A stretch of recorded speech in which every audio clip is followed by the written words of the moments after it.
Hi everyone, my name is Christine and I am the Adult Services Technician for the Bethlehem Area Public Library Southside Branch.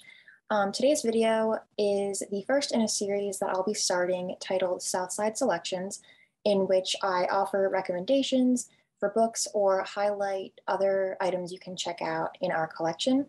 All of the books I will be talking about today are available through the Bethlehem Area Public Library, and today I will be focusing on staff picks. Allison's pick is No Exit by Taylor Adams, and this was actually just added to our collection.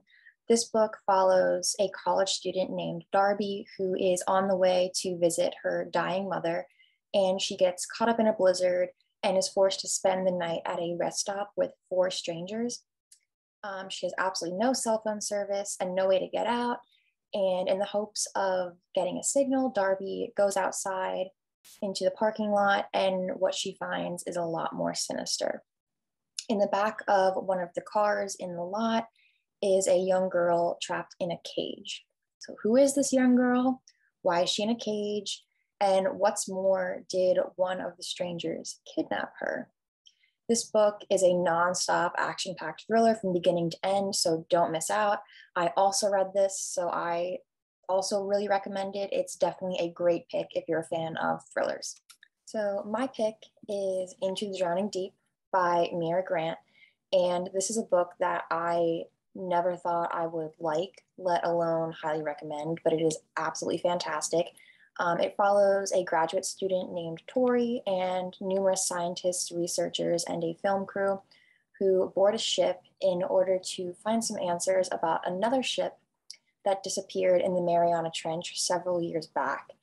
The initial ship had Tori's sister on board, and the goal of that voyage was to film a mockumentary about mermaids. No one thought they were actually going to find anything. Many found the found footage from the initial ship to be a hoax, but was it?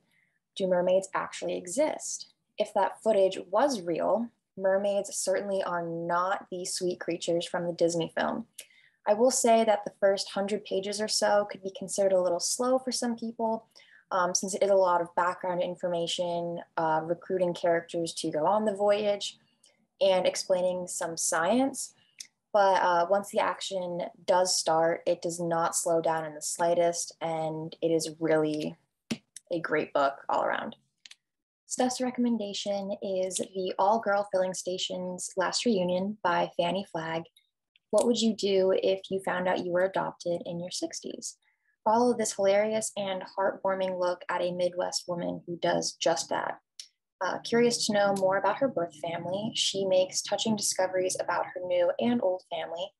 Steph describes it as a perfect, laugh out loud, sniffle quietly summer read.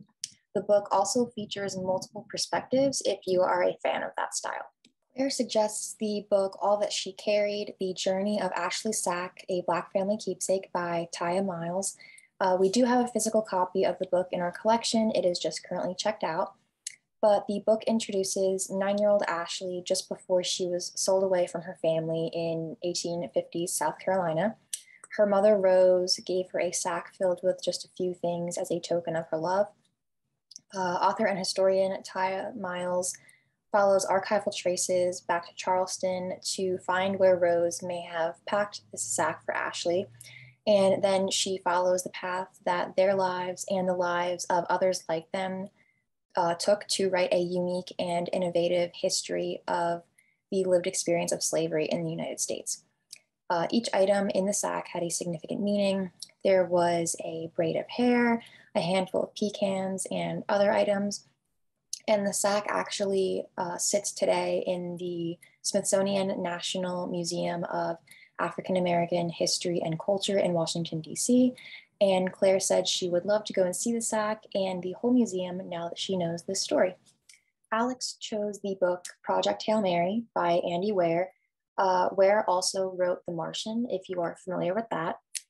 But for Project Hail Mary, what if you woke up on a highly advanced spaceship with amnesia and absolutely no crew members to help? Project Hail Mary is a satisfying sci-fi story that follows humanity's attempt at stopping a terrifying and potentially useful threat with the realistic use of biology and physics. Alex said that it really satisfied his layman's knowledge of science and space, and he wishes he could share more without spoiling it.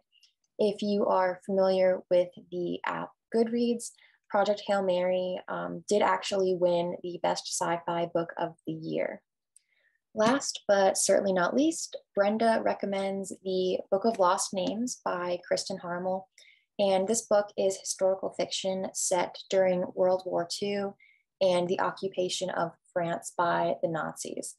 It focuses on how a village close to the Switzerland border took in children and got them across the border to safety, as well as the forgery of papers such as birth certificates done by the brave people foregoing their own safety to help save the lives of others.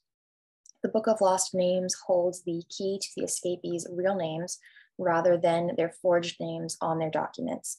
Brenda noted that she is absolutely fascinated with this period in history because she never had the opportunity to study World War II in school.